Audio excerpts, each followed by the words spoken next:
Verset suivant.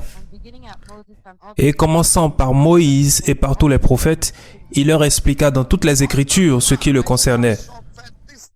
Ne fallait-il pas que le Christ souffrit ces choses et qu'il entrât dans sa gloire? Et commençant par Moïse. Maintenant, regardez 1 Pierre chapitre 1, verset 10 à 12. 1 Pierre chapitre 1, verset 10 à 12.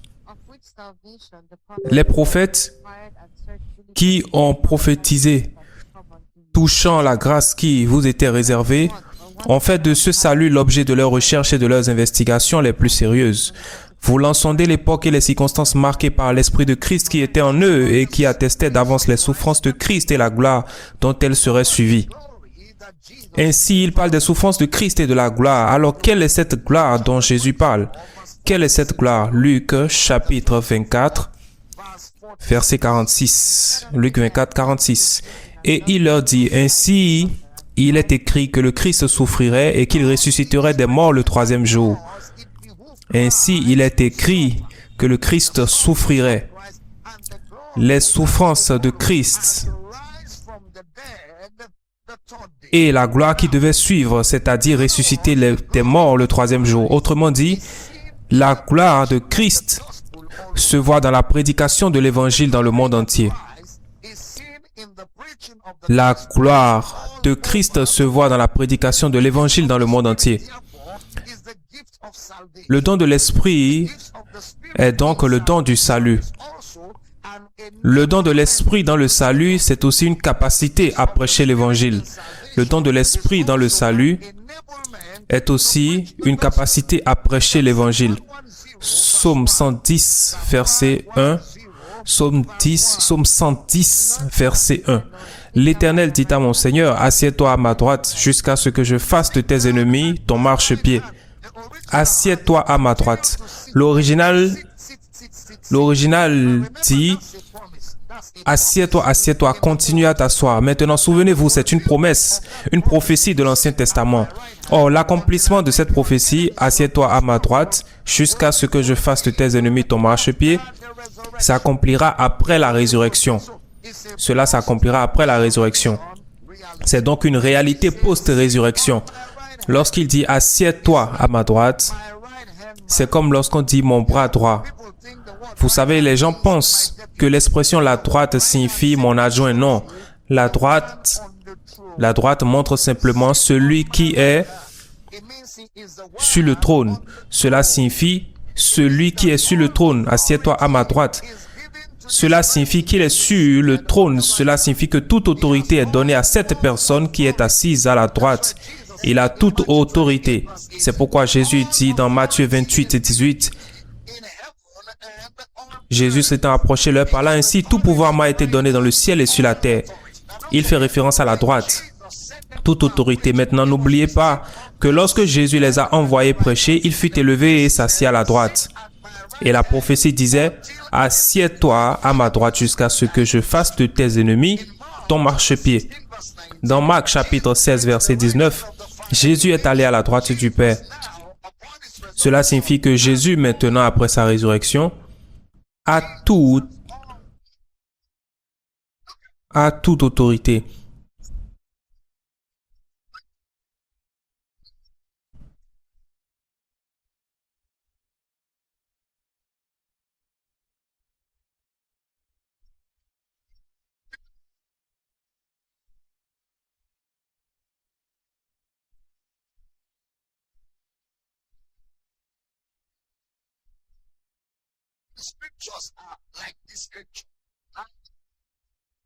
Les Écritures, comme Jean chapitre 14.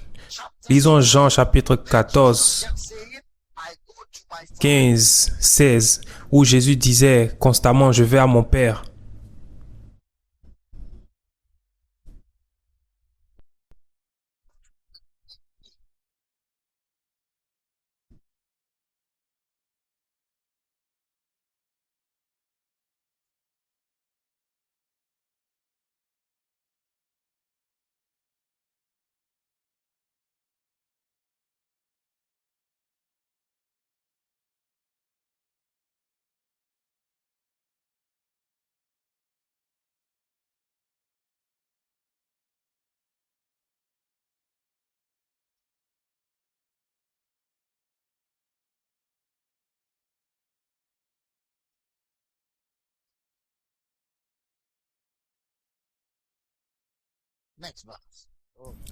Jean chapitre 14, verset 20. En ce jour-là, vous connaîtrez que je suis en mon Père, que vous êtes en moi et que je suis en vous. Je suis en mon Père, vous êtes en moi, moi en vous. Union inséparable. Je suis en mon Père, vous en moi, moi en vous. En ce jour-là, vous connaîtrez. Quel jour? Le jour de la résurrection. Le jour de la résurrection. Vous connaîtrez. Jean 15, 26, 27. Jean 15, 26, 27. Quand sera venu le consolateur que je vous enverrai de la part du Père, l'Esprit de vérité, qui vient du Père, il rendra témoignage de moi. Verset suivant. Et vous aussi, vous rendrez témoignage parce que vous êtes avec moi dès le commencement. Vous rendrez témoignage. Maintenant, revenons au verset 26. Jean 15, 26. Jean 15, verset 26. Quand sera venu le consolateur que je vous enverrai de la part du Père, l'Esprit de vérité qui vient du Père, il rendra témoignage de moi. Il rendra témoignage de moi. Vous en moi, moi en vous, moi dans le Père. Est-ce le même événement que celui-ci? Est-ce le même événement? Oui. Jean chapitre 16, versets 7 à 13. Jean 16, 7 à 13. Cependant, je vous dis la vérité. Il vous est avantageux que je m'en aille. Car si je ne m'en vais pas, le consolateur ne viendra pas vers vous. Mais si je m'en vais, je vous l'enverrai. Verset suivant. Et quand il sera venu, il convaincra le monde en ce qui concerne le péché, la justice et le jugement. Verset suivant. En ce qui concerne le péché, parce qu'il ne croit pas en moi. Verset suivant. La justice, parce que je vais au Père et que vous ne me verrez plus. Verset suivant. Le jugement, parce que le prince de ce monde est jugé. Verset suivant. J'ai encore beaucoup de choses à vous dire, mais vous ne pouvez pas les porter maintenant. Mais vous ne pouvez pas le porter maintenant. Quand le consolateur sera venu, l'Esprit de vérité, il vous conduira dans toute la vérité, car il ne parlera pas de lui-même, mais il dira tout ce qu'il aura entendu et il vous annoncera les choses à venir. Encore une fois, ces déclarations de Jésus dans Jean 16 montrent que toute autorité lui appartient. Il a toute autorité. Ainsi, Jean 14, 15, 16, c'est Jésus qui enseigne la même chose dans ce contexte.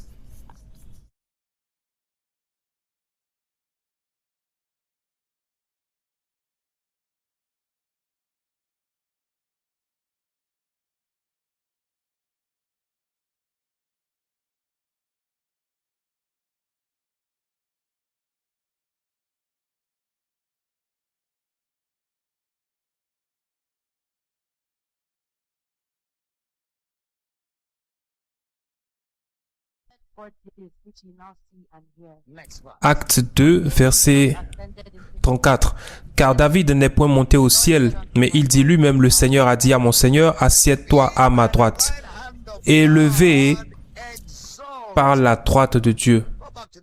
Revenez au verset 33. Élevé par la droite de Dieu. Regardez.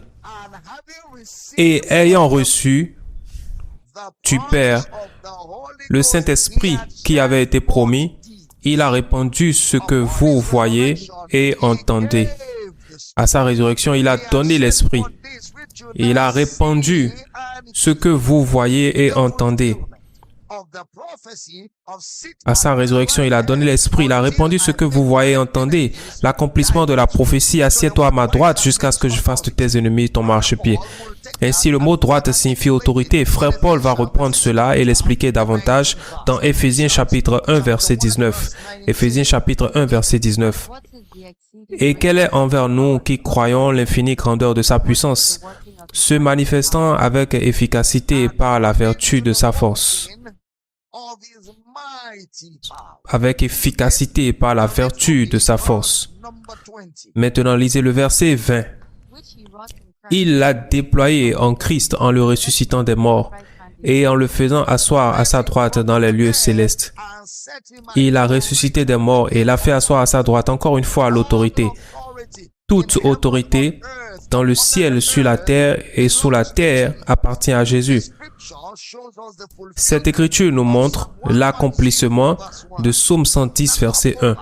Maintenant, allons à Philippiens, chapitre 2, verset 5. Philippiens, chapitre 2, verset 5. Ayez en vous les sentiments qui étaient en Jésus-Christ. Verset suivant. Lequel, existant en forme de Dieu, n'a point regardé comme une proie à arracher d'être égal avec Dieu. Verset suivant. Mais s'est dépouillé lui-même en prenant une forme de serviteur, en devenant semblable aux hommes. Verset suivant. Et ayant paru comme un homme simple, il s'est humilié lui-même, se rendant obéissant jusqu'à la mort, même jusqu'à la mort de la croix. Verset suivant, c'est pourquoi aussi Dieu l'a souverainement élevé et lui a donné le nom qui est au-dessus de tout nom. Verset suivant, afin qu'au nom de Jésus, tout genou fléchisse dans les cieux, sur la terre et sous la terre. Verset suivant, et que toute langue confesse que Jésus-Christ est Seigneur, à la gloire de Dieu le Père. Toute langue confesse que Jésus est Seigneur, à la gloire de Dieu le Père. Pourquoi est-ce à la gloire de Dieu le Père? Parce que le Père lui a donné toute autorité. Le Père lui a donné toute autorité. Vous pouvez donc voir que lorsque vous dites la droite, vous voulez dire l'autorité absolue. L'autorité absolue. Ici encore, la droite de Dieu est mentionnée. La droite ne signifie pas une délégation de pouvoir. La droite signifie donner tout votre pouvoir à une personne. Toute la puissance du ciel, toute la puissance de Dieu réside en Christ après sa résurrection. Regardez le livre de Colossiens chapitre 3 verset 1. Prêtez attention. Colossiens chapitre 3 verset 1. Si donc vous êtes ressuscité avec Christ, cherchez les choses d'en haut où Christ est assis à la droite de Dieu. Là où Christ est assis comme le souverain d'en haut à la droite de Dieu. Christ est assis à la droite de la majesté dans les lieux très hauts. Hébreux chapitre 1 verset 3. Hébreux chapitre 1 verset 3. Qui étant le reflet de sa gloire et l'empreinte de sa personne, et soutenant toutes choses par sa parole puissante, a fait la purification des péchés et s'est assis à la droite de la majesté divine dans les lieux très hauts. Après avoir fait la purification de nos péchés, il s'est assis à la droite de la majesté dans les lieux très hauts. Regardez Hébreux chapitre 8 verset 1. Hébreux chapitre 8 verset 1. Le point capital de ce qui vient d'être dit, c'est que nous avons un souverain sacrificateur qui s'est assis à la droite du trône de la majesté divine dans les cieux. Il s'est assis à la droite du trône de la majesté dans les cieux. Avez-vous remarqué que le psaume de David, le psaume 110, est repris par tous les auteurs du Nouveau Testament, assis à la droite. David est celui qui a dit « Assieds-toi à ma droite, assieds-toi, assieds-toi, jusqu'à ce que je fasse de tes ennemis ton marchepied. » Et nous établissons doctrinalement à quel point tous les auteurs ont pris le temps d'enseigner à partir des écrits de David. Regardez Hébreux chapitre 10 verset 12. Hébreux 10, 12. Hébreux chapitre 10 verset 12.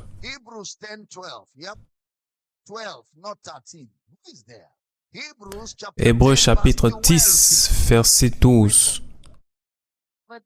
Mais lui, après avoir offert un seul sacrifice pour les péchés, s'est assis pour toujours à la droite de Dieu. S'est assis à la droite de Dieu après avoir offert. Regardez le verset suivant, le verset 13. Attendant désormais que ses ennemis soient devenus son marchepied. S'est assis à la droite de Dieu, attendant désormais que ses ennemis deviennent son marchepied. Hébreux chapitre 12, verset 2.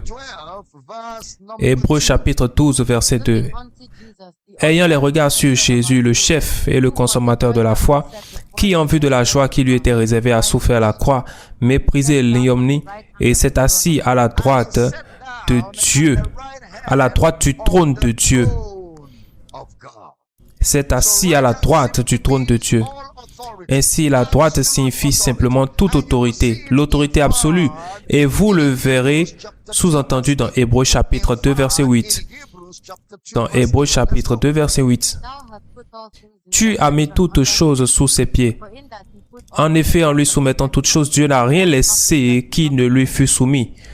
Cependant, nous ne voyons pas encore maintenant que toutes choses lui sont soumises.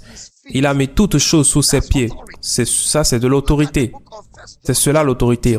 Regardez 1 Jean chapitre 2 verset 1 à 2. 1 Jean chapitre 2 verset 1 à 2. Mes petits enfants, je vous écris ces choses afin que vous ne péchiez point. Et si quelqu'un a péché, nous avons un avocat auprès du Père, Jésus-Christ le juste. Verset suivant. Il est lui-même une victime expiatoire pour nos péchés, non seulement pour les nôtres, mais aussi pour ceux du monde entier. Ainsi, Jésus s'est assis à la droite, montre clairement que cela signifie que Jésus possède toute autorité. Nous pouvons donc dire toute autorité, toute autorité. Remarquez encore la prophétie. Psaume 110, verset 1. Psaume 110, verset 1. L'Éternel a dit à mon Seigneur, assieds-toi à ma droite jusqu'à ce que je fasse de tes ennemis ton marchepied. Assieds-toi à ma droite jusqu'à ce que. Assieds-toi jusqu'à ce que. Ce jusqu'à est essentiel. Ainsi, Jésus est assis dans un but. Assieds-toi à ma droite jusqu'à ce que. Le jusqu'à est en vue d'un objectif. Il possède toute autorité dans un but.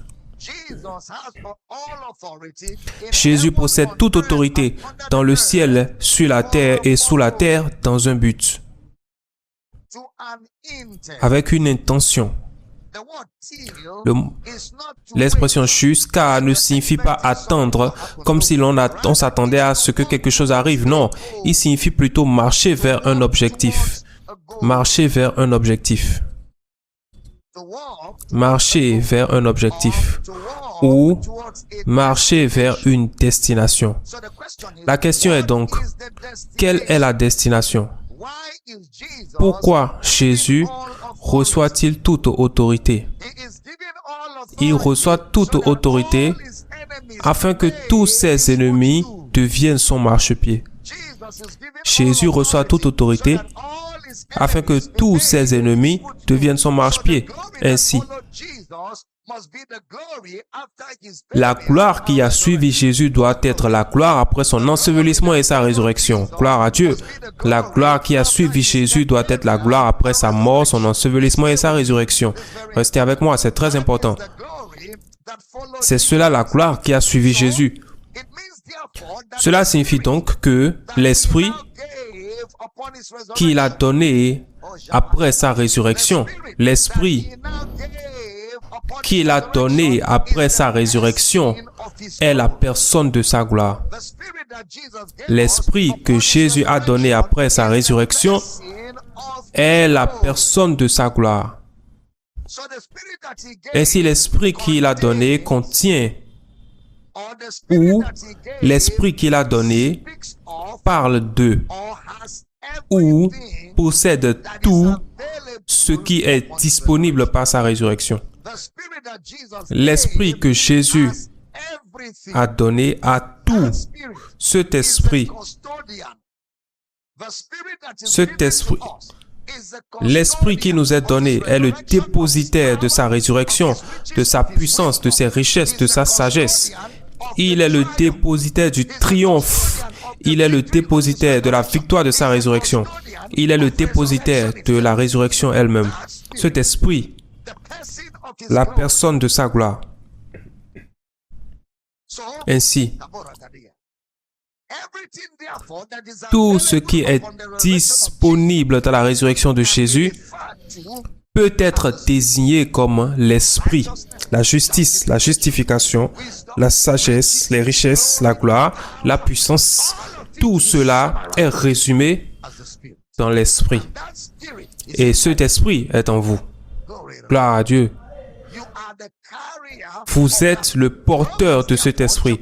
Romains chapitre 8, versets 8 et 9. Romains chapitre 8, versets 8 et 9.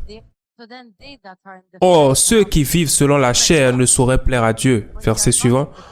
Pour vous, vous ne vivez pas selon la chair, mais selon l'esprit. Si du moins l'esprit de Dieu habite en vous. Si quelqu'un n'a pas l'esprit de Christ, il ne lui appartient pas.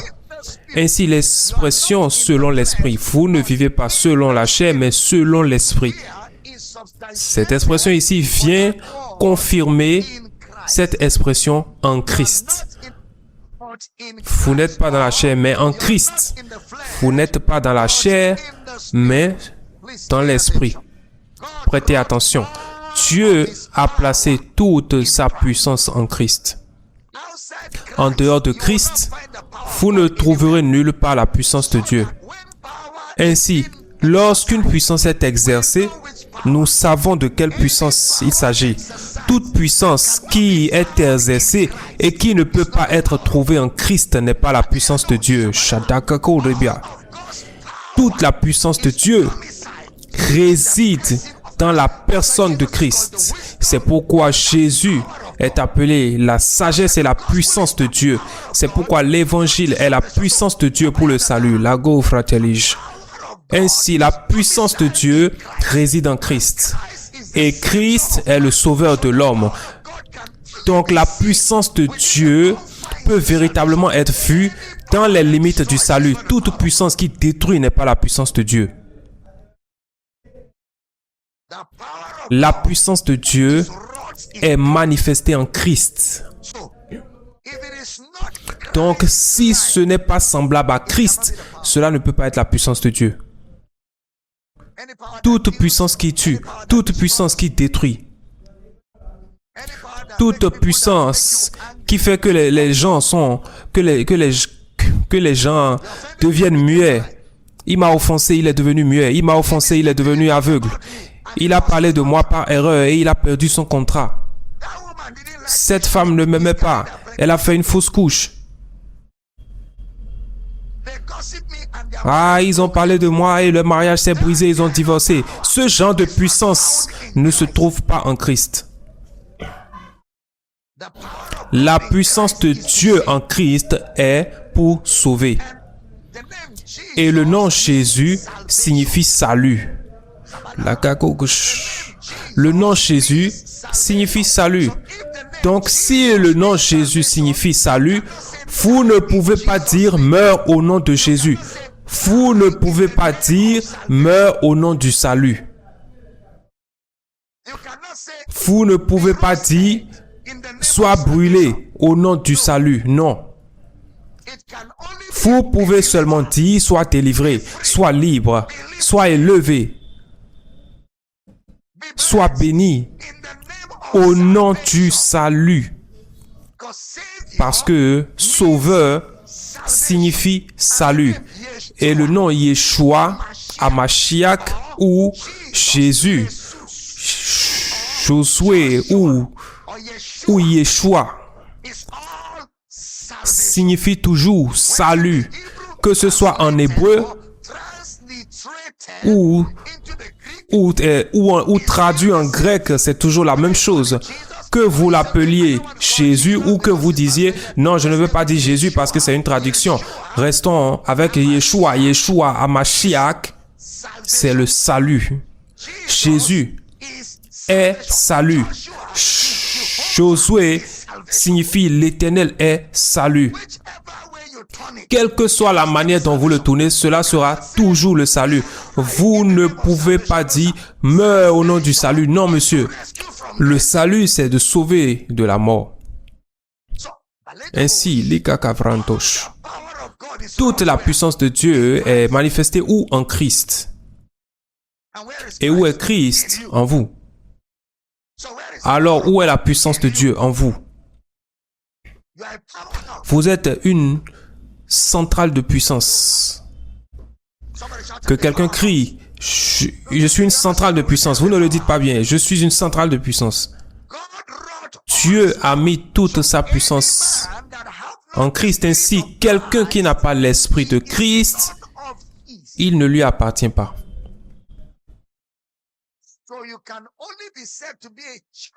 On ne peut donc, vous ne pouvez donc être appelé enfant de Dieu que par le Saint-Esprit. Par le Saint-Esprit. Sans le Saint-Esprit, vous ne pouvez pas être un enfant de Dieu. Ce qui signifie que toute personne née de nouveau est enlevable. Une fois que vous êtes né de nouveau, vous êtes enlevable. Une fois que vous êtes né de nouveau.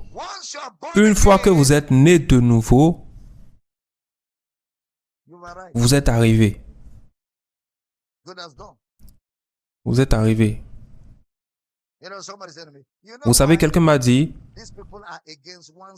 tu sais pourquoi ces gens sont contre sauver une fois, sauver pour toujours? C'est parce qu'ils ne veulent pas que les chrétiens vivent dans le désordre. Alors, devons-nous mentir aux chrétiens pour les empêcher de vivre dans le désordre?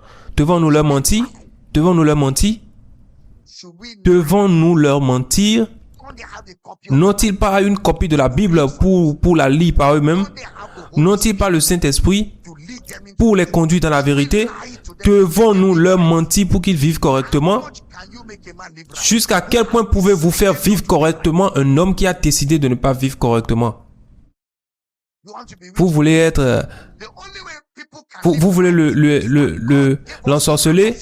La seule manière pour que les gens vivent correctement, c'est que Dieu leur a donné, nous a donné un cœur de chair, puis il vit en nous et agit. Ainsi, nous sommes l'œuvre de Dieu en cours d'accomplissement. Aucun homme ne peut vous faire vivre correctement mieux que Dieu. Et si un homme en fait trop, vous ferez semblant devant lui, tout en continuant de faire ce que vous faites de manière très professionnelle. Et il vous célébrera comme si vous étiez saint, alors qu'en réalité, vous êtes plus impur que l'impureté même.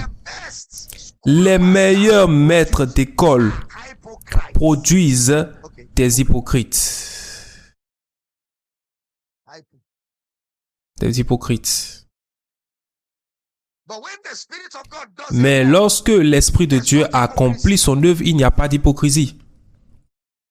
Est-ce que nous enseignons ici? Ainsi, une fois qu'un homme est sauvé par Jésus, cet homme est enlevable. Regardez Romains chapitre 8, verset 14. Romains chapitre 8, verset 14. Car tous ceux qui sont conduits par l'Esprit de Dieu sont fils de Dieu. Verset suivant. Et vous n'avez point reçu un esprit de servitude pour être encore dans la crainte, mais vous avez reçu un esprit d'adoption par lequel nous crions Abba Père. Verset suivant. L'Esprit lui-même rend témoignage à notre esprit que nous sommes enfants de Dieu. L'Esprit lui-même, c'est un identificateur. Vous savez ce que c'est, n'est-ce pas? L'Esprit lui-même rend témoignage à notre esprit. Ce n'est pas comme si l'Esprit et notre esprit étaient deux esprits. L'Esprit lui-même est notre esprit. C'est une identification. Il rend témoignage à notre esprit que nous sommes les fils, les enfants de Dieu. Regardez le verset suivant, le verset 17. Verset 17. Or, si nous sommes enfants, nous sommes aussi héritiers, héritiers de Dieu et co-héritiers de Christ, si toutefois nous souffrons avec lui afin d'être glorifiés avec lui. Ainsi, ce que nous recevons au salut est appelé l'esprit d'adoption. L'esprit d'adoption est l'esprit de Christ. L'esprit de Christ est l'esprit de Dieu. Ce qui signifie que tout ce que Dieu a rendu disponible à cause de la mort, de l'ensevelissement et la résurrection de Jésus peut être appelé l'esprit. Regardez Galates chapitre 4, verset 4. Galates chapitre 4, verset 4. Mais lorsque les temps ont été accomplis, Dieu a envoyé son Fils né d'une femme née sous la loi, verset suivant, afin qu'il rachetât ceux qui étaient sous la loi, afin que nous reçussions l'adoption. Afin que nous reçussions l'adoption. Wow, verset suivant. Et parce que vous êtes fils, Dieu a envoyé dans nos cœurs l'esprit de son Fils, lequel crie « Abba Père ». Ainsi, l'esprit de la résurrection ou l'esprit de la rédemption est appelé l'esprit du Fils. L'esprit de la résurrection ou l'esprit de l'adoption est appelé l'esprit du Fils. Ainsi, dans Galates 3, 2, regardez comment il appelle le salut. Galates chapitre 3, verset 2. Voici seulement ce que je veux apprendre de vous. Est-ce par les œuvres de la loi que vous avez reçu l'esprit ou par la prédication de la foi? Avez-vous reçu l'esprit par les œuvres de la loi ou par la prédication de la foi? Ainsi, lorsque vous avez reçu l'évangile par la foi, ce que vous avez reçu, c'est l'Esprit. Par la prédication de la foi, vous avez reçu l'Esprit. Ainsi, le salut, c'est recevoir l'Esprit. Lorsque vous entendez l'évangile, lorsque vous dites « Je reçois Christ », ce que vous recevez, c'est l'Esprit.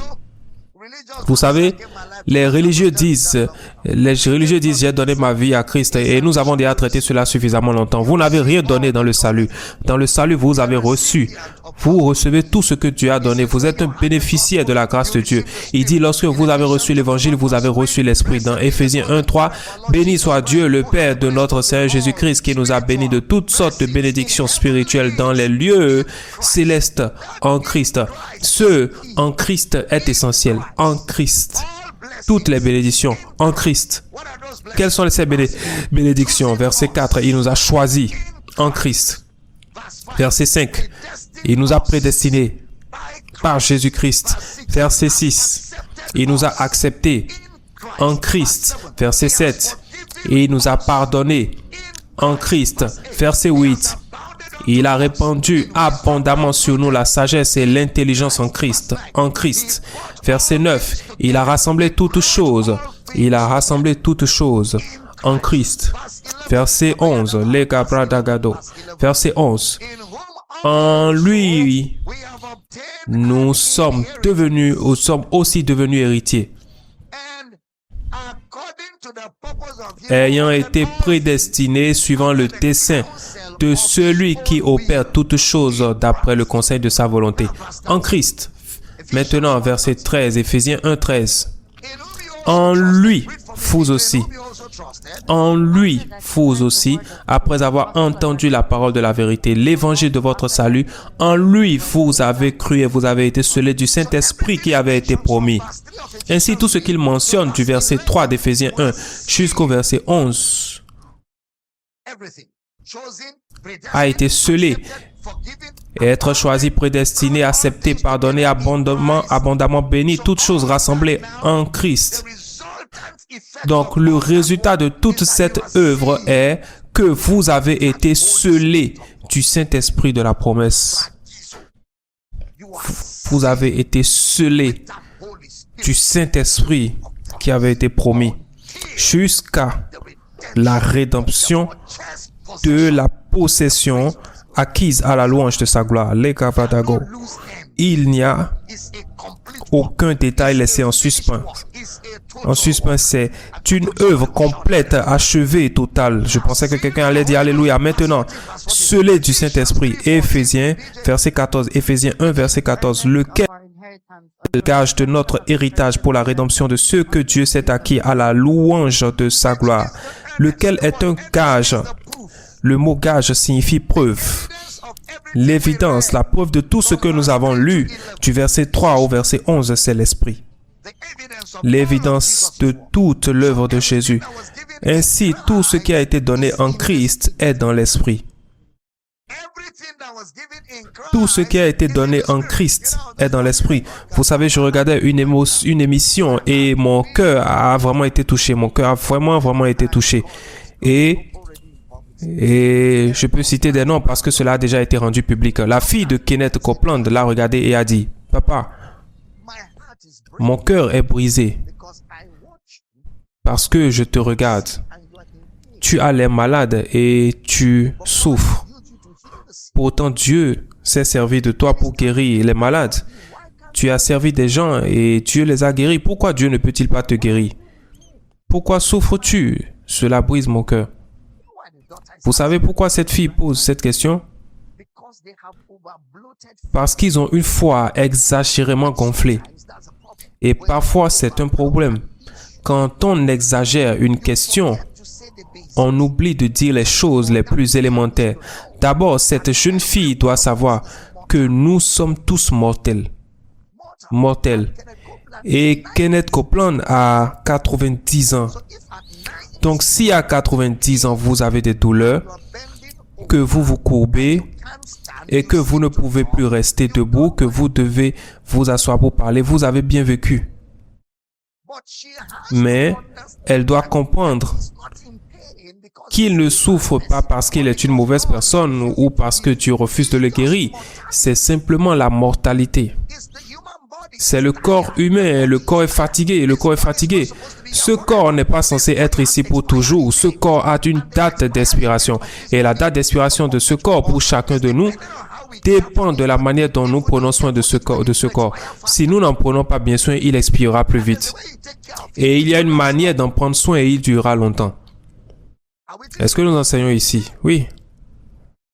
C'est la mortalité. Ce n'est pas parce que cet homme n'est pas un homme bon, ce n'est pas parce que cet homme est un homme mauvais, c'est simplement la mortalité. Et vous savez, peu importe la quantité de foi que vous avez, ce corps ne durera pas éternellement. Quelque chose devra tuer un homme.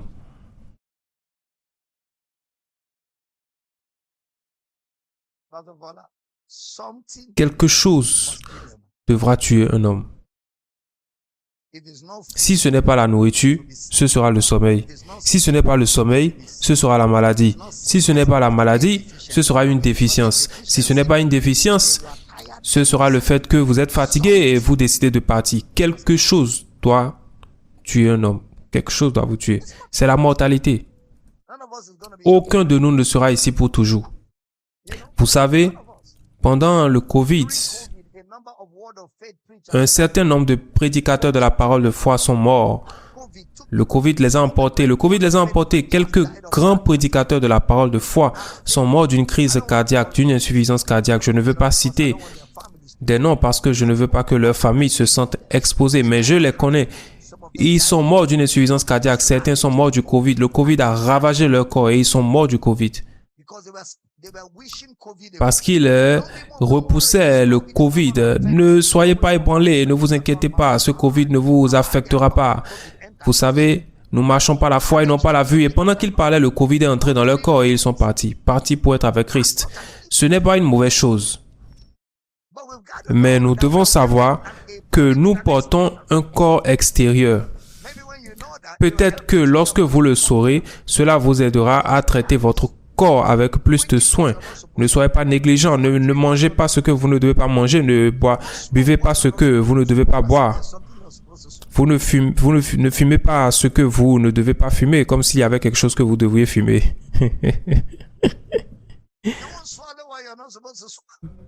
Vous n'avalerez pas ce que vous ne devez pas avaler. Vous suivez? L'autre jour, j'étais très occupé. Je vérifiais un certain nombre de choses et je suis entré dans un endroit qui était toxique parce qu'ils avaient mis toutes sortes de produits chimiques dans l'environnement. Je suis entré, mais mon esprit était ailleurs. J'étais tellement absorbé que j'inhalais toutes ces substances sans y penser parce que mon esprit était ailleurs. Puis maman s'est écriée, cet endroit est toxique, chérie. Tu ne sens pas cette odeur? C'est toxique. Et elle est partie en courant. Alors j'ai réalisé, mais à ce moment, j'en avais déjà inhalé une bonne quantité. Quand je suis sorti de cet endroit, j'ai commencé à ressentir beaucoup d'inconfort. Mon ventre, mon cou, mon dos, tout mon corps. Je me suis dit, que dois-je faire? Que dois-je faire? Et je devais commencer à prêcher. C'est après une réunion de nuit. Alors j'ai commencé à dire, Saint-Esprit, que dois-je faire? J'ai besoin de nettoyer cela. Je ne peux pas aller chez un médecin. J'ai besoin de nettoyer cela. Saint-Esprit, quoi? Alors le Saint-Esprit m'a rappelé certains antioxydants que nous avions à la maison sous forme d'aliments, sous forme de boissons, sous forme de comprimés à mâcher. J'ai pris toutes les différentes sortes. J'ai mangé ceux qui se mangent. J'ai bu ceux qui se boivent. J'ai pris toutes les différentes formes. J'ai tout fait entrer. Puis je me suis couché 1 heure plus tard. Je me suis levé comme si je n'avais rien inhalé. Tout avait été nettoyé. Mais il fallait que je pense dans cette direction. Sinon, je me serais endormi et le lendemain, j'aurais été tellement malade que je n'aurais pas pu prêcher. Ce n'est pas de la science compliquée. Est-ce que nous enseignons ici? C'est du bon sens. C'est du bon sens. Le diable est innocent de beaucoup de choses.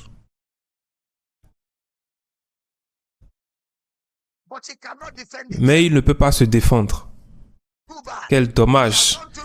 Il a fait tellement de mauvaises choses que même celles qu'il ne fait pas, comme il est connu pour être l'organisateur des mauvaises choses, nous les lui attribuons gratuitement. Gloire à Dieu. J'ai dit gloire à Dieu. Dites, mais dans ma mortalité, j'exerce l'autorité. Corps, comporte-toi correctement. Nous devons terminer notre mission dans ce monde. Je n'ai pas entendu un puissant amen.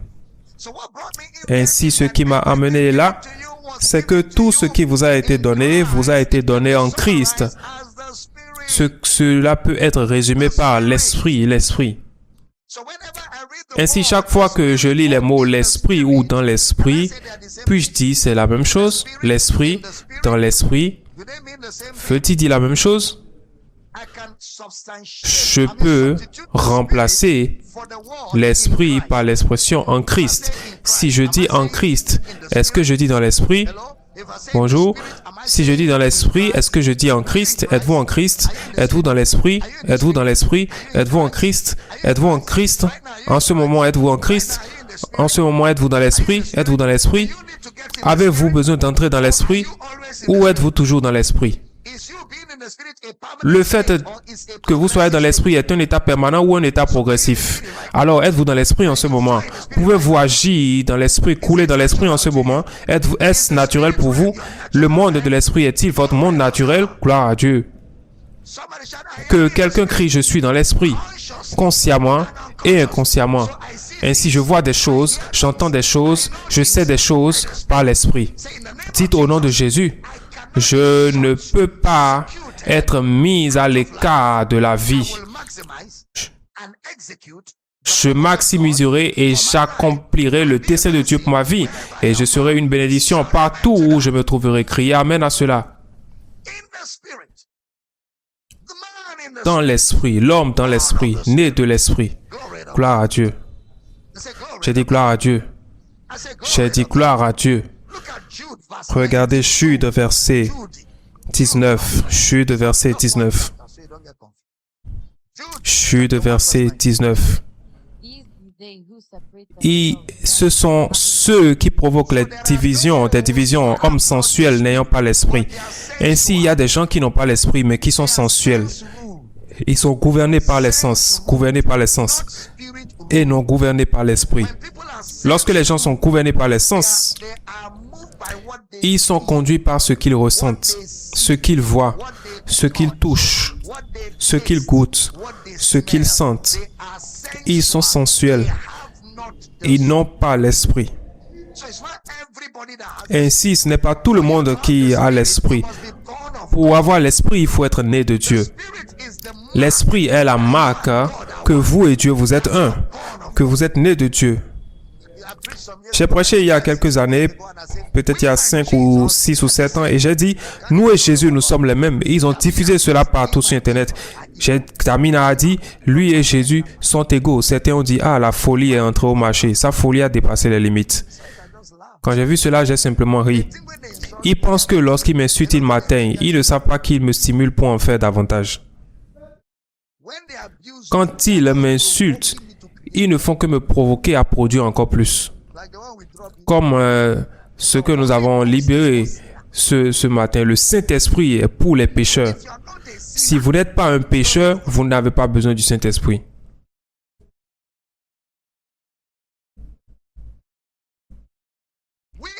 Nous et Jésus, ni plus ni moins, ni plus ni moins. Il n'y en a pas un de plus et il n'y en a pas un de moins que l'autre. Pourquoi Jésus est-il appelé Prototokos? Le premier engendré, pas le premier né, le premier engendré, le Prototokos. Le mot Prototokos signifie prototype. Lorsque vous avez un prototype,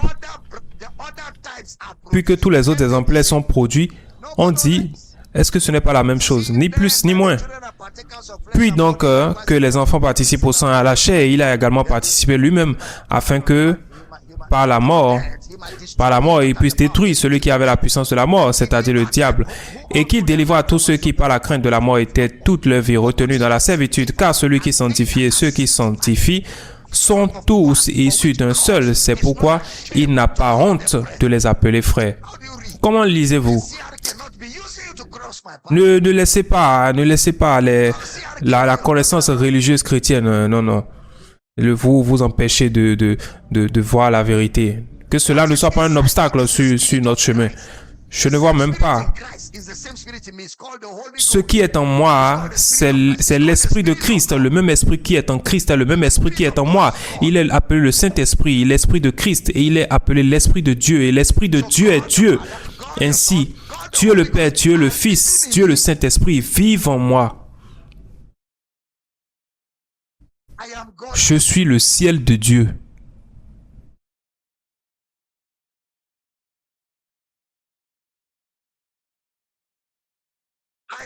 Je suis le ciel de Dieu.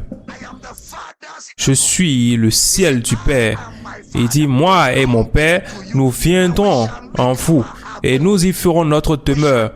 Nous y habiterons. Nous sommes la maison d'habitation de Dieu. Nous sommes le tabernacle de Dieu. Le tabernacle de Dieu est avec les hommes. Le tabernacle de Dieu n'est pas sur une planète. Le tabernacle de Dieu est avec les hommes. C'est pourquoi Jésus est appelé Emmanuel. Dieu avec nous. Dieu ne sera pas là-bas pendant que nous serions ici. Non.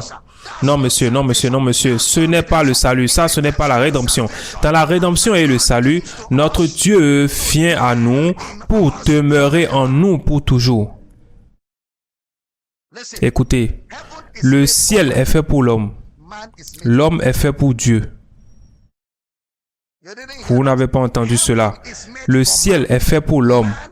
L'homme est fait pour Dieu. Ainsi, le ciel est pour l'homme. L'homme est le ciel de Dieu. Vous n'avez pas entendu cela. Le ciel est fait pour l'homme. L'homme est fait pour Dieu. Ainsi, tout ce qui est dans le ciel et sur la terre est fait pour l'homme, tandis que l'homme lui-même est fait pour Dieu. Est-ce que nous enseignons ici? Est-ce que vous recevez cela? Nous sommes le lieu d'habitation de Dieu. Nous sommes le ciel de Dieu. Nous sommes le tabernacle de Dieu. S'il vous plaît, asseyez-vous. Poursuivons. Ils n'ont pas l'esprit. Regardez comment il qualifie ces impies qui n'ont pas l'esprit. Jude 1, 17, 19. Après avoir dit qu'ils sont sensuels, qui n'ont pas l'esprit. Mais vous, bien-aimés, souvenez-vous des choses annoncées d'avance par les apôtres de notre Seigneur Jésus-Christ. Verset suivant. Il vous disait qu'au dernier temps, il y aurait des moqueurs marchant selon leurs convoitises impies, selon leurs propres convoitises impies. Verset suivant. Ce sont ceux qui provoquent des divisions, hommes sensuels n'ayant pas l'esprit. Ce sont ces impies qui provoquent des divisions sensuelles et ils n'ont pas l'esprit. Les sens les gouvernent. Lorsque vous priez pour eux et que vous leur dites « Tu es guéri », ils répondent « La douleur est toujours là ». Ils sont sensuels, ils n'ont pas l'esprit. Mais nous qui avons l'esprit, nous savons que lorsque nous avons ordonné à la douleur de partir, elle est partie. Cette douleur dans la chambre n'est plus là. Cette douleur, c'est Satan qui fait un jeu psychologique pour voir si vous allez le laisser revenir. Alors nous retenons fermement la confession de notre foi sans fléchir, car celui qui a fait la promesse est fidèle. Lakadokodosh. Il peut y avoir une douleur, mais je ne suis pas malade. Parce que j'ai dit à la maladie de sortir, et sort, c'est sort. Résistez au diable, et il restera... Non. Résistez au diable, et il s'enfuira. J'ai résisté, et il s'est enfui. Je crois à la parole de Dieu, que le diable soit un menteur, et que Dieu soit vrai. Les symptômes sont des menteurs. Je crois à la parole de Dieu. Dites à votre voisin, je ne suis pas conduit par mes sentiments, je ne suis pas sensuel. Je suis un homme de l'esprit. Je vois les choses dans l'esprit. Je connais les choses dans l'esprit. Je dis les choses dans l'esprit. La vie de l'esprit est mon véritable domaine. Cette vie est inférieure à mon royaume. Je n'ai pas entendu votre amen. Il dit, ces hommes sont sensuels. Ils n'ont pas l'esprit. C'est ainsi qu'il appelle les incroyants. Mais celui qui est né de nouveau a l'esprit. Chaque auteur a son style. Il y a une manière particulière dont Jean communique les vérités. Dans Jean 3, Jésus parle du salut et il parle de naître de l'eau qui est de l'esprit. Donc le mot esprit est utilisé aussi bien en hébreu qu'en grec. Ainsi, quand nous disons esprit, parce que lorsque je grandissais, chaque fois que j'entendais le mot esprit, je pensais à quelque chose de mystique ou à un fantôme ou à quelque chose de mauvais ou à quelque chose d'effrayant. Ce garçon a un esprit. où un esprit tourmente cette personne. C'était très courant pendant mon enfance. Mais le mot esprit est utilisé en hébreu, c'est le mot ruach, ruach, R-U-A-C-H, ruach. Le mot ruach, c'est le mot souffle, c'est le mot souffle. Maintenant, souffle représente la vie. Le souffle représente la vie. Le même mot est rendu en grec par le mot pneuma. Ruach en hébreu, pneuma en grec. P-N-E-U-M-A. Pneuma, d'où vient le mot pneumatologie, l'étude de l'esprit. Dans le livre de Job, notre frère Job, vous savez, l'un de ses amis, du nom de Elihu, parlait à Job. Regardez ce que Elihu a dit. C'est très profond. Job, chapitre 32, verset 8. Job, chapitre 32, verset 8. Mais en réalité, dans l'homme, c'est l'esprit, le souffle du Tout-Puissant qui donne l'intelligence. Il y a un esprit dans l'homme. Ce qu'il disait, c'est qu'il y a un souffle dans l'homme. C'est-à-dire, il y a une vie dans l'homme, le souffle. Et le grec, c'est le mot pneuma, pneuma. Le même mot qui signifie air, air. Le prince de la puissance de l'air, le pneuma. Pas l'air, mais l'esprit, pneuma. Représentant ce que les gens inspirent et expirent. Ainsi, le mot esprit est utilisé par les auteurs de la Bible pour représenter la vie.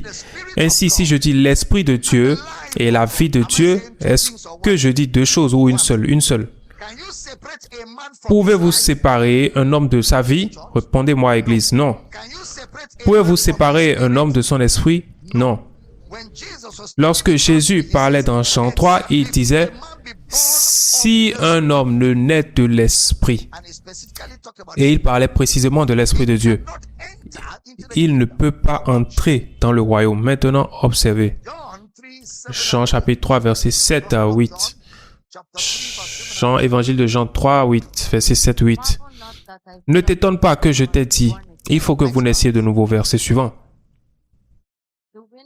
Le vent souffle où il veut, et tu en entends le bruit, mais tu ne sais d'où il vient ni où il va. Il en est ainsi de tout homme qui est né de l'esprit. Le vent souffle. Ainsi est quiconque est né, vent, souffle, vie. OK? Jésus commence à expliquer ce mot encore lorsqu'il dit dans Jean 1, 14. Prêtez attention, Jean 1, verset 14. Évangile de Jean, chapitre 1, verset 14. Jean 1, 14. Affichez-le correctement à l'écran. Nous ne le voyons pas. Jean 1, 14. Jean 1, 14.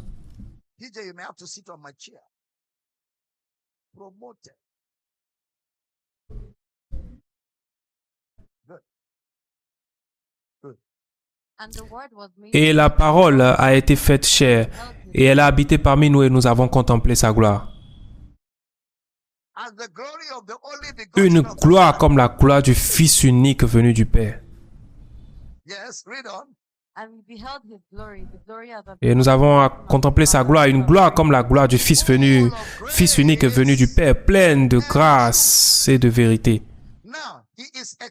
Maintenant, il explique comment un homme naît de l'esprit.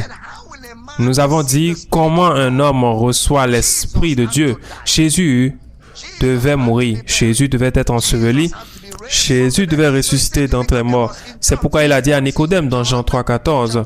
Jean chapitre 3, verset 14. Jean chapitre 3, verset 14. Et comme Moïse éleva le serpent dans le désert, il faut de même que le Fils de l'homme soit élevé. Le fait que le serpent soit élevé signifie que Jésus allait mourir pour les péchés. Verset suivant, 15. Afin que quiconque croit en lui ne périsse point, mais qu'il ait la vie éternelle. Ainsi, la vie éternelle ou l'esprit éternel. Vie, c'est la vie, c'est l'esprit. L'esprit, c'est la vie. Lorsque nous disons donc la vie éternelle, que disons-nous? Alors qu'avez-vous à l'intérieur de vous? Un homme peut-il perdre l'esprit éternel?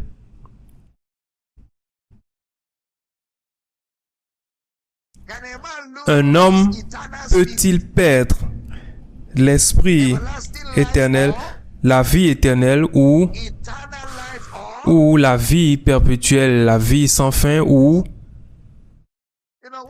Vous savez, ce que vous ne savez pas, c'est qu'il y a une différence entre la vie éternelle et la vie à toujours. Ça, c'est ce que vous ne savez pas.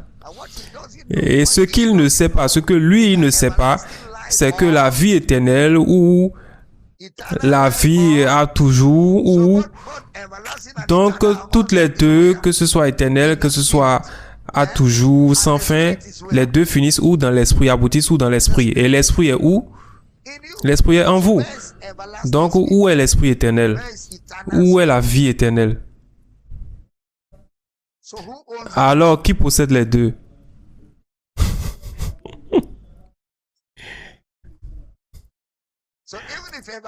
Et si, même si l'une se termine, même si l'éternel se termine, sans fin va continuer et toutes les deux sont où?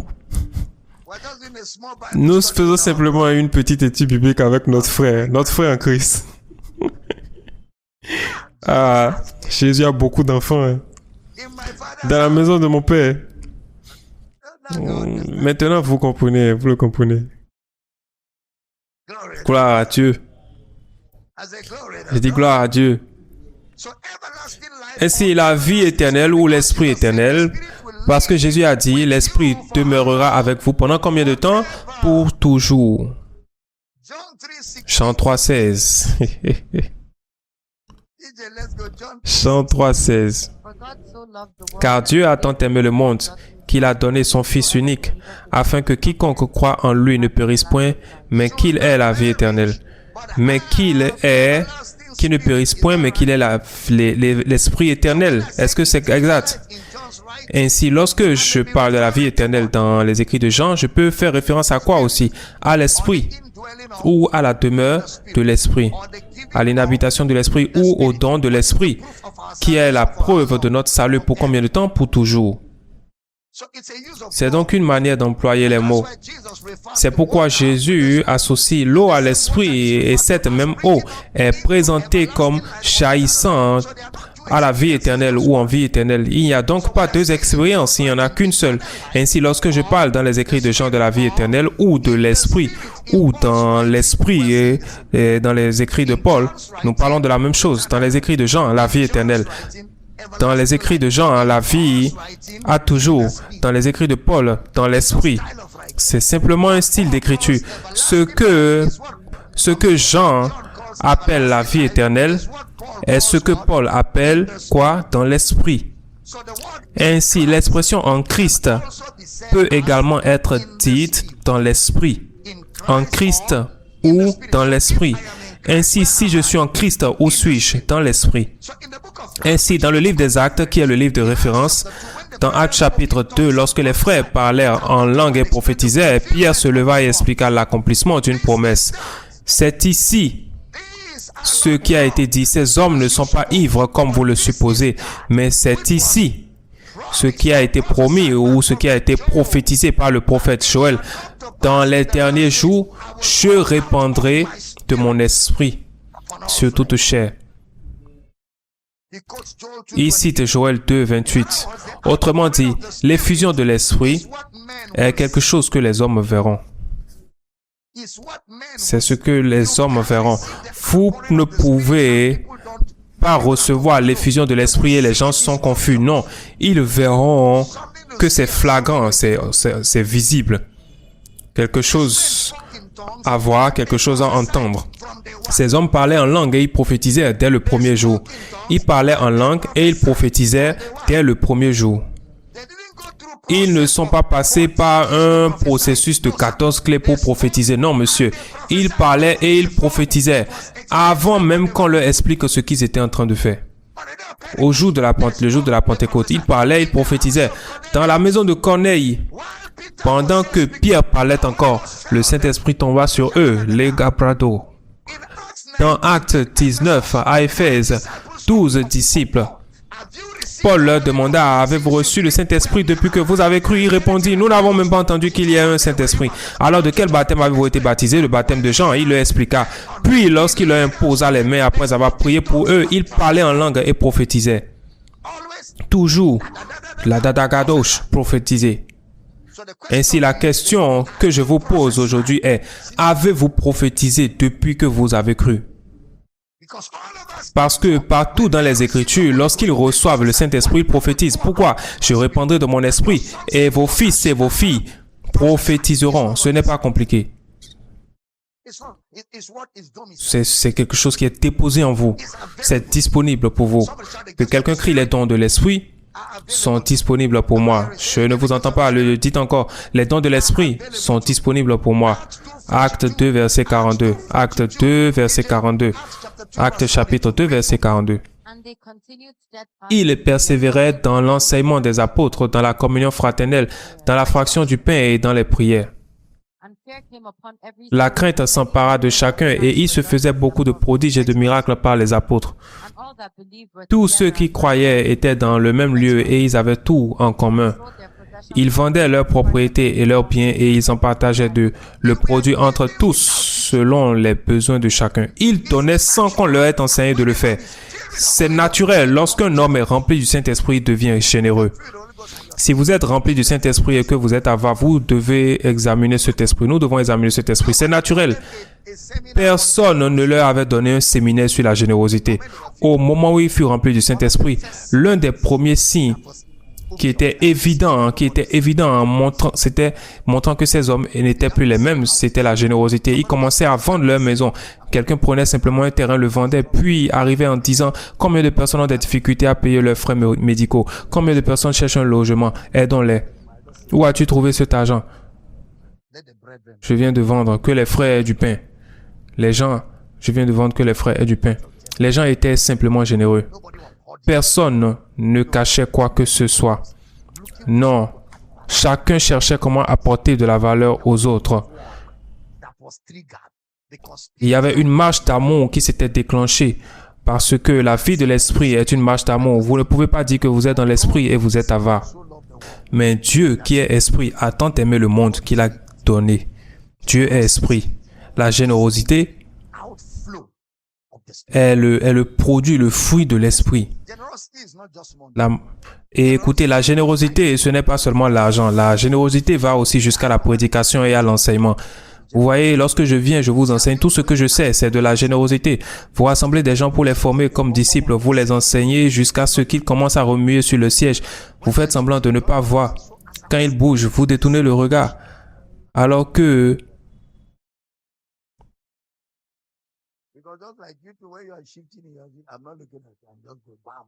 lorsque je les vois, pendant que j'enseigne, je fais comme si je ne regardais pas, je continue seulement bam, bam, bam, bam. C'est pourquoi ce matin, nous avons dépassé largement le temps prévu sans aucun accident.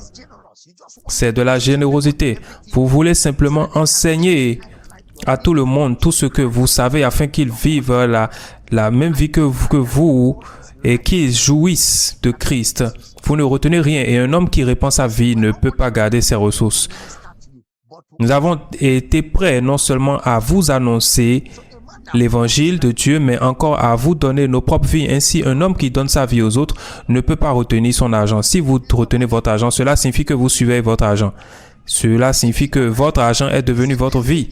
Quoi d'autre? Il dit, ils ont fait cela au-delà de ce que nous espérions. Ils se sont d'abord donnés eux-mêmes à nous. Puis, ils ont donné malgré leur profonde pauvreté. En fait, dans leur profonde pauvreté, leur générosité a débordé. Dans leur profonde pauvreté, leur générosité a explosé. Je pense que c'est quelque chose que je partagerai avec nos pasteurs. Je me suis demandé, qu'a donc prêché Moïse dans l'Ancien Testament? Qu'a prêché Moïse pour que les gens commencent à apporter de l'argent? Ils apportaient des offrandes, ils apportaient encore. À un moment, Moïse a dit, Huissier, faites-les sortir, fermez la porte, dites-leur que c'est trop. Les offrandes sont trop nombreuses. Je n'ai pas encore vu une église. Je n'ai pas encore vu une telle église. Mais je pense que Power City battra ce record, où les gens apporteront tellement d'offrandes qu'on dira aux gens, s'il vous plaît, n'en apportez plus. Gardez vos offrandes. Écoutez, fermez la porte, huissier. Et pendant que les huissiers ferment la porte, les gens vont soulever l'huissier et vont l'emporter et ouvrir la porte. Mais Moïse, qu'est-ce qui ne va pas? Ils disent fermez la porte. Puis vous regardez, vous voyez que l'huissier n'est plus là. Il a été enlevé. Il donnait. Dans l'Ancien Testament, sous la loi, jusqu'à ce qu'on les supplie d'arrêter, sans l'inhabitation de l'Esprit. À combien plus forte raison les hommes de l'Esprit? À combien plus forte raison les hommes de l'Esprit? C'est l'un des signes, la générosité. Le ton radical est la preuve que l'Esprit de Dieu a pris possession d'un homme, que cet homme n'est pas sensuel. Parce qu'il faut être une personne sensuelle pour être avare. Il sera en train de calculer. 100 $, c'est combien? Dans la monnaie locale, ça fait combien? Si je donne 150 $, ça fait combien? 250 000?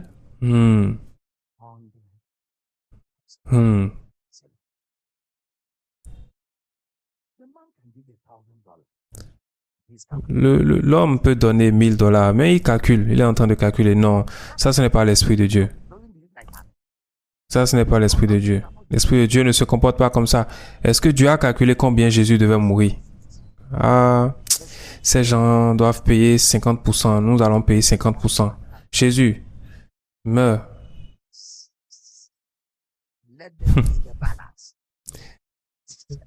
Meurs à moitié. Laisse-les qu'ils payent le reste.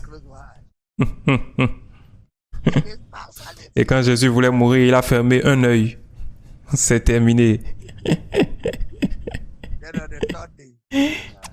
Et le troisième jour, je suis en vie. Payez le reste.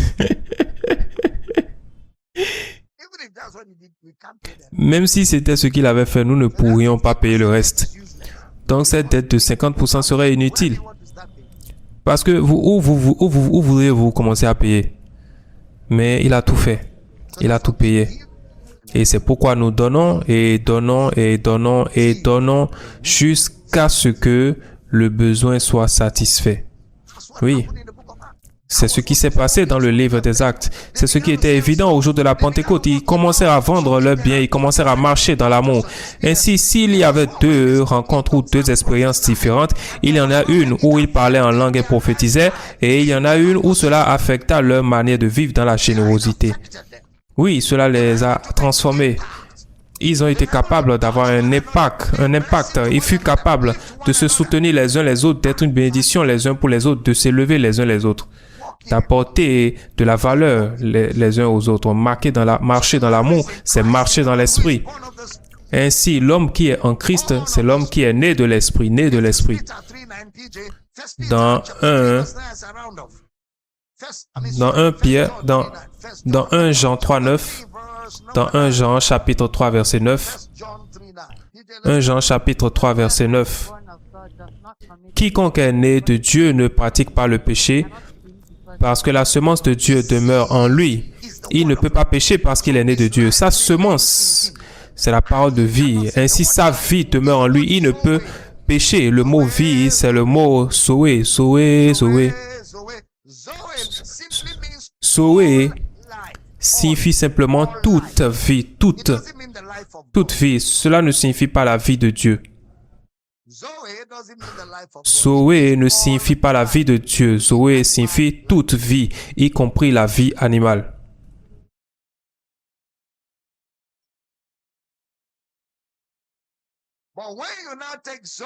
Mais lorsque vous prenez maintenant Zoé et que vous le replacez dans le contexte de ce que Jésus a dit, vous pouvez maintenant dire, c'est la vie de Dieu, c'est la Zoé de Dieu. Ainsi, lorsqu'il dit la semence de Dieu, ce mot est le mot sperma. Sperma, S-P-E-R-M-A. Sperma, Pierre l'utilise dans 1 Pierre chapitre 1. Pierre l'utilise dans 1 Pierre 1, 23. 2 Peter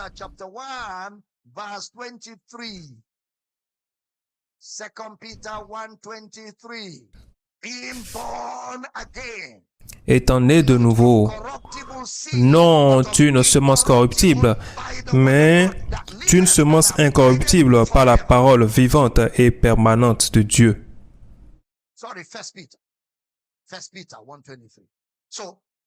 Ainsi, étant né de nouveau, le mot semence ici est employé pour vous montrer que l'homme qui est né de nouveau a été conçu. Il a été conçu, c'est-à-dire qu'il a un parent. Il a utilisé le mot semence, il est né de Dieu. Ainsi, Dieu devient son parent. Dieu devient son parent. Ainsi, ce que vous recevez est le produit du fait. Le fait de recevoir ce que vous avez est le produit du fait d'avoir été engendré, le produit du fait d'avoir un père. C'est la semence de Dieu. Comment devient-on conçu par la semence de Dieu? 1 Jean 5, 1. 1 Jean chapitre 5, verset 1. Quiconque croit que Jésus est le Christ est né de Dieu. Et quiconque aime celui qui l'a engendré aime aussi celui qui est né de lui. Quiconque croit est né de Dieu. Que Jésus est le Christ. Jésus est le Christ. Ainsi, vous croyez, vous êtes né de Dieu. Cela se produit par la foi. 1 Jean 5, 4. 1 Jean chapitre 5, verset 4. Parce que tout ce qui est né de Dieu triomphe du monde, et la victoire qui triomphe du monde, c'est notre foi. Et la victoire qui triomphe du monde, c'est notre foi. Il ne dit pas que la foi triomphe du monde, il dit que croire en Jésus, qui est la parole de Dieu, triomphe du monde. Croire en Jésus, qui est la parole de Dieu, triomphe du monde. Remarquez donc, la vie de Dieu, l'Esprit de Dieu, c'est la même chose. La vie de Dieu, l'Esprit de Dieu, c'est la même chose. Et parce que cette vie et cet esprit sont est en vous, nous pouvons nous attendre à une explosion. Nous pouvons nous attendre à des manifestations spirituelles. Nous pouvons nous attendre à des manifestations du surnaturel. Quelqu'un crie, attendez-vous. Touchez votre voisin et dites, attends-toi. Voyez-vous, une atmosphère d'attente est le terrain propice au miracle. L'homme boiteux à la belle porte s'attendait à recevoir. Dans chaque réunion, vous devez vous attendre. Vous devez vous attendre. Cet homme dit à Élie, je veux une double portion. Et Élie lui répond, si tu t'attends. Ce qu'il voulait dire, c'était, si tu me vois lorsque je serai enlevé. Autrement dit, si tu as de l'attente, si tu n'as pas d'attente, même si nous nous rassemblons et t'imposons les mains, tu te demanderas simplement, pourquoi les gens me poussent-ils? Mais si tu t'attends, un simple regard posé sur toi peut provoquer quelque chose. Une seule impartation peut t'épargner 60 années d'interprétation. Une seule impartation peut t'éviter 60 années d'explication parce qu'une impartation est globale. Lorsqu'une impartation se produit, c'est comme si 50 années de ministère entraient en toi d'un seul coup. Puis cela commence à se manifester. Des choses qu'il te faudrait des années pour expliquer, une seule impartation les dépose en toi et ton intelligence s'ouvre. C'est pourquoi Paul dit, j'ai un grand désir de vous voir. Je vous ai servi de loin, mais maintenant je veux vous voir. Parce qu'en vous voyant, je pourrai vous communiquer quelques dons spirituels afin que vous soyez affermis. Je sens dans ce lieu. Je sens dans ce lieu. La vie de quelqu'un est sur le point de faire un demi-tour de 180 degrés. Quelqu'un ne crie pas Amen. J'ai dit quelqu'un ne crie pas Amen. J'aimerais que vous disiez, je suis rempli d'attente. Criez-le encore, je suis rempli d'attente. Une fois encore, je suis rempli d'attente. Dites à votre voisin, je ne quitterai pas cet endroit comme je suis venu. Quelque chose va couler. Quelque chose va sortir de moi. La batakato fretele. Les ogranto shabrandali. Legedegeto. Prions en langue pendant quelques minutes tout le monde. Prions simplement. Les degete prendegeteko shadala prendegeteko. Prions, prions, prions dans l'esprit. Prions dans l'esprit, prions dans le Saint-Esprit. Priez dans le Saint-Esprit, priez dans le Saint-Esprit, priez dans le Saint-Esprit. Priez avec assurance, priez avec conviction. La badagato si a te prendre gedegish. Et priez dans le Saint-Esprit, priez dans le Saint-Esprit. Priez dans le Saint-Esprit. 7. Il y a une fin. Et ton attente ne sera pas déçue. La dabado grodegish. Reteteketeko rabalate yakado. Priez encore un peu, priez encore un peu. Et il y en a parmi vous qui commencent à recevoir. Vous commencez à recevoir. Il y a un mouvement de Dieu ici maintenant. Oui, oui, oui, oui, oui.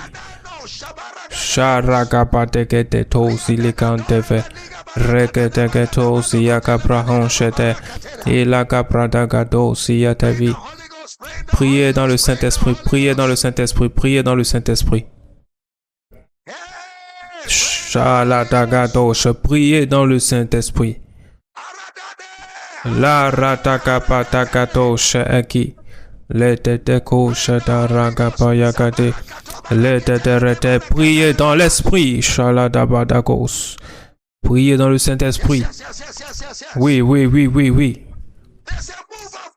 Il y a un mouvement de Dieu dans cette maison.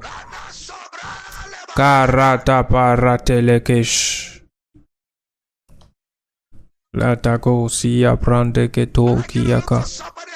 J'aimerais que vous trouviez quelqu'un et que vous le preniez et prions ensemble les uns pour les autres. Servons-nous les uns les autres. L'attente remplit toute cette maison. Servons-nous les uns les autres.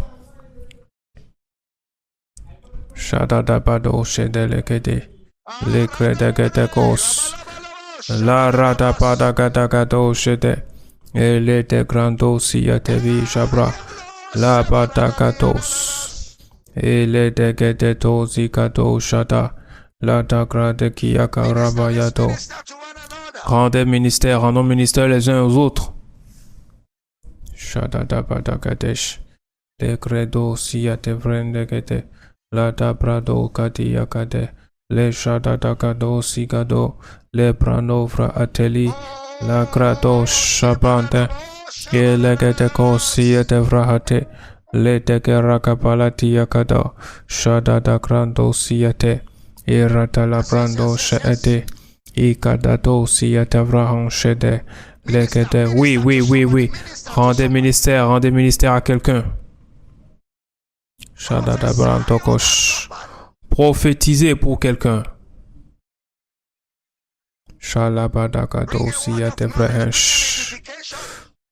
Portez une parole de connaissance, une édification. Parlez par le Saint-Esprit. La gata tapadakado shede de grenteketeko. Le kozia ratapaya davesh. Segedo sabrahakiyaka. La ragadozia de vendeketiato. Shede brandeketeketo siyaka. Ratata brandeketeto shaati. Elegedeto siate vrehenshede. La cabra dagadaka. Ratalatiako siate. Shadadabo si. Le congrata ateve. Kadadabro shaate. Des miracles et le mouvement de Dieu dans ce lieu. Direction, réponse, solution. Les doutes se dissolvent. La peur est terminée. Kadadadabadagado shedede. Ereketekos. Shele grando siatede. Shedebrente ketekos yaka. Ladabadagado vreheki. Irato siatelesh. Kamano sipa ateyaka. Leketeketekos. Le découragement s'en va, la confiance revient. Un feu nouveau. Un feu nouveau pour le ministère. Un zèle nouveau pour le ministère. La kabada davrande keteki akosha ade. Le tetebete keteko sabradagada. La tegedegesh. Merci Seigneur Jésus. Les kajoprahaki yakados. Lorsque vous avez reçu un ministère et que vous avez rendu ministère à quelqu'un, vous pouvez lever les mains et commencer à remercier Dieu pour ce ministère, pour cet approvisionnement. Oui, oui, oui, oui. Merci. Merci pour cet approvisionnement, cet approvisionnement, cet approvisionnement. Remerciez-le pour cet approvisionnement.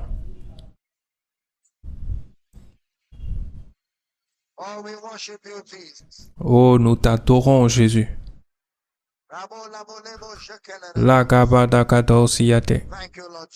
Merci, Seigneur Jésus. Nous te louons, Père.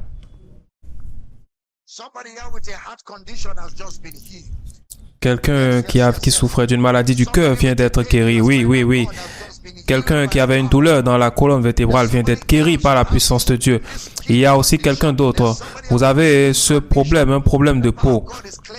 Un problème de peau. La puissance de Dieu est en train d'effacer cette affection de votre peau. Vous avez pris de nombreux médicaments, vous avez utilisé toutes sortes de produits.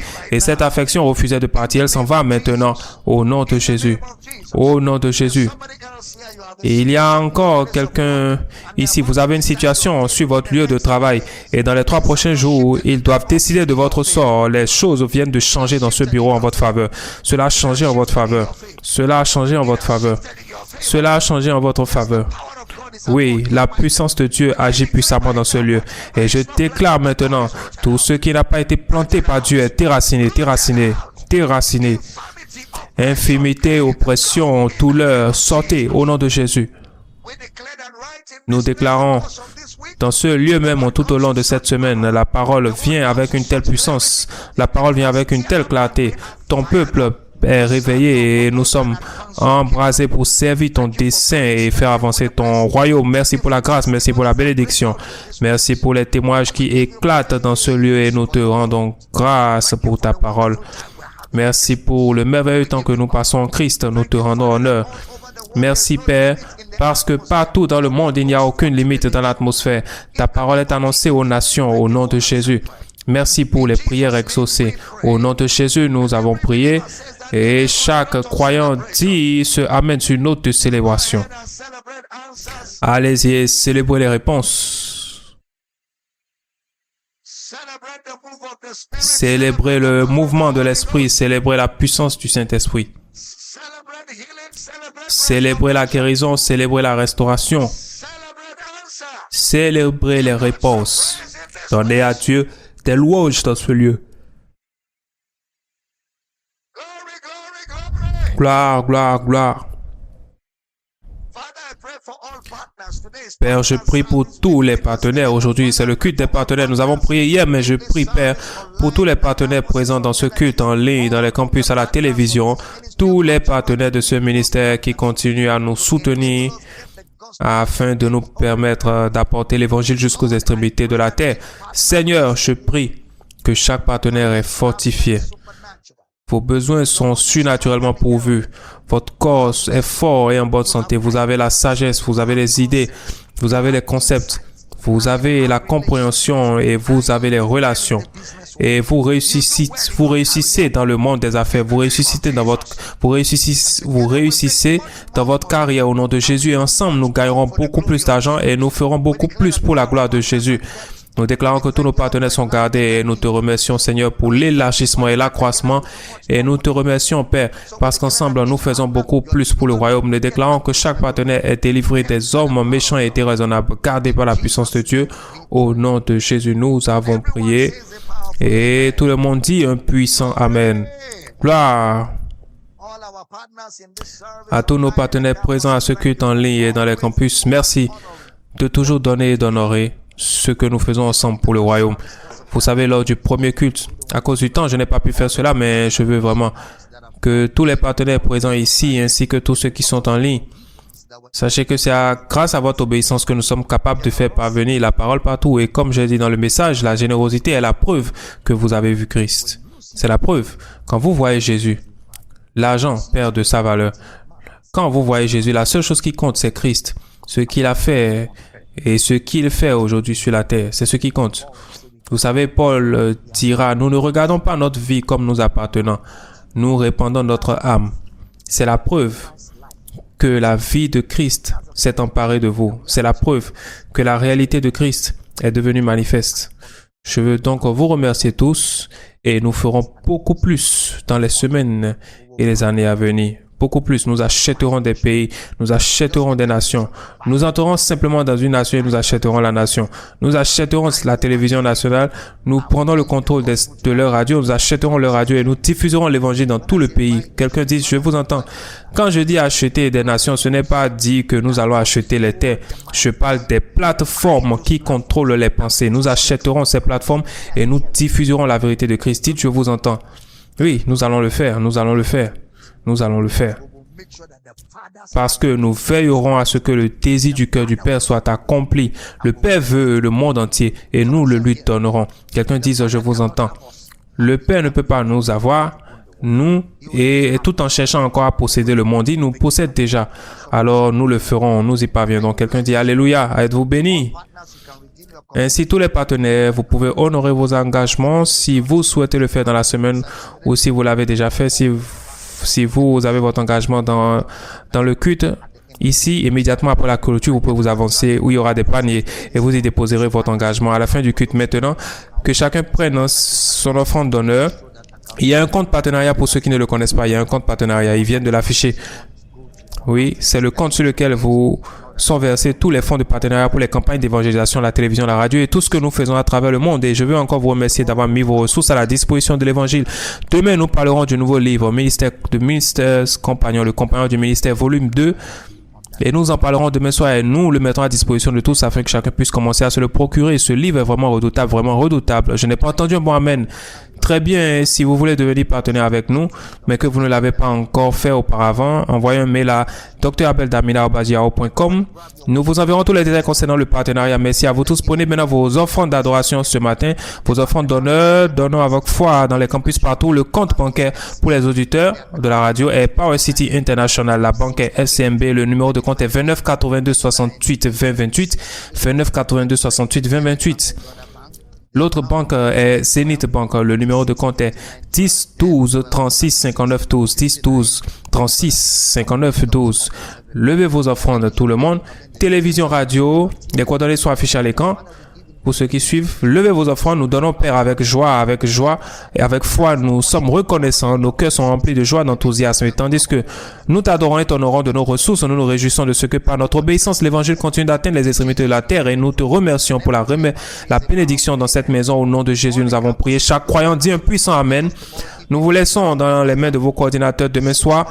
17h30, les portes sont ouvertes. 18h précis, nous sommes en live. Tous ceux qui sont en lien à la télévision, nous serons en live demain à 18h. Et je dois encore présenter mes excuses pour le problème du son que nous avons eu pendant ce culte. Nous essaierons de nous rattraper en rediffusant ce message. Mais demain, le son sera meilleur que tout ce que vous avez entendu jusqu'à présent. Je vais personnellement m'en assurer. Merci encore pour votre patience. Merci. Merci d'avoir supporté cela et d'être resté malgré tout en faisant avec ce problème de son. Nous vous aimons et nous avons hâte de vous retrouver demain à 18h. GMT+1, puis j'entends le puissant Amen. Les paliers sont prêts, Power Voices, faisons-le pendant que nous adorons Jésus, le ressuscité.